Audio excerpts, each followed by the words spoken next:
Rufus Beginner's Guide. Welcome everyone to this video where I'll be talking about Rufus. With that said, let's get started. MP recovery. Since Rufus is an AP character, he needs a good amount of MP recovery.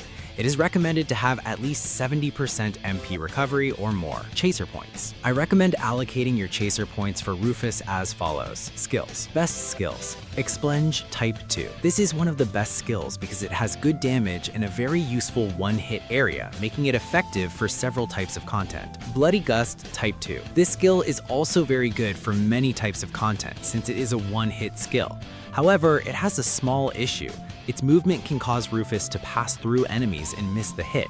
Fortunately, this happens very rarely. Make It Rain. It is a high damage skill that will have 14 hits. It's very good because you can cancel the animation to combo with another skill. Bullet time. This skill is very powerful against large and medium-sized enemies. It has a total of 15 hits, but against medium or small enemies, it will usually hit around 11 times. If you're lucky, it may hit more. Against large enemies, it can land all 15 hits, dealing around 690 damage. Against medium enemies, it will hit around 11 times, dealing approximately 410 damage in total. Explosive Shot. This ability is very powerful, dealing 480 damage against medium-sized enemies. Against large enemies, the damage can vary as it can hit for 6 or more extra times.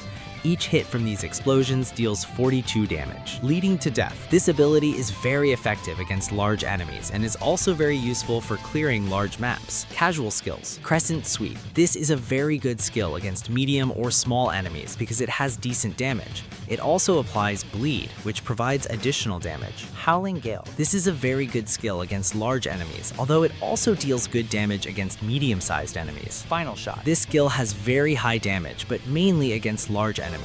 It can also be useful against medium-sized enemies, but it depends on how you use it.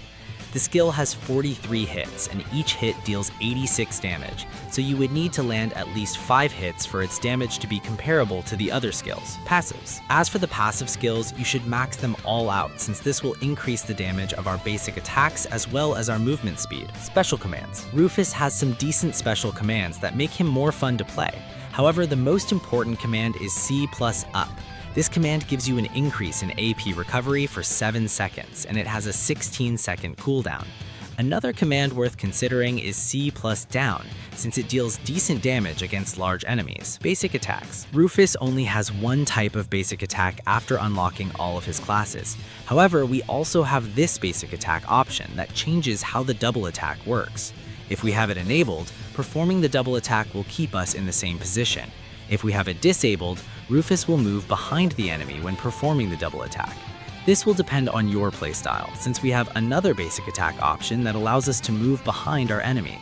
Speaking of the double attack, just like Dio, Rufus can also use it to reduce the cooldown of his skills by 1 second. Skill tree. With Rufus, you can max out his entire skill tree without having to worry about your skill points. Skill runes. When it comes to Rufus's runes, it will depend heavily on your playstyle. You can choose runes that improve your 3-bar skills, or you can use runes that improve all of your skills. If you only use your 3-bar skills, you should go for amplifying runes. If you use a more diverse selection of skills, you can go for omnipotent runes. For the substats, you should focus on the following skills: Expunge, Bloody Gust, Make It Rain, and Bullet Time. Combo. Rufus only has one skill that can be used to combo into another skill, and that is Make It Rain. With this, we can quickly use another skill after it, content. Now let's take a look at which skill sets are recommended for each type of content. Void 1 and 2. You can use these skills because they are very effective against large enemies and also have good area coverage. For example, these two skills can hit both heads of Void 2. Void 3 and 4, CLOISTER, KOUNAT, and HARKION. For these types of content, these skills are very effective. Abyssal Path. Here the setup can vary a little bit because some players use Final Shot. As I mentioned earlier, this skill can deal very high damage if you know how to use it properly. It's especially effective against the Abyssal Dominator when the boss is walking in the direction of the shot. So you can use either of these skill setups depending on your preference. SOLENE and HARRIER. For these contents, the 4-bar skill is very good.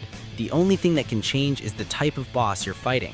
If the boss is medium-sized, you can use the normal version. If the boss is large, you can use the Awakening version. TOD. In TOD, one-hit skills are the best option because you can one-shot the bosses if your Rufus is properly geared. Alternatively, you can use a 1-bar skill if you're not confident that you can defeat Kaze before he moves. And that's pretty much everything for this guide. I hope this information helps you. With that said, see you next time.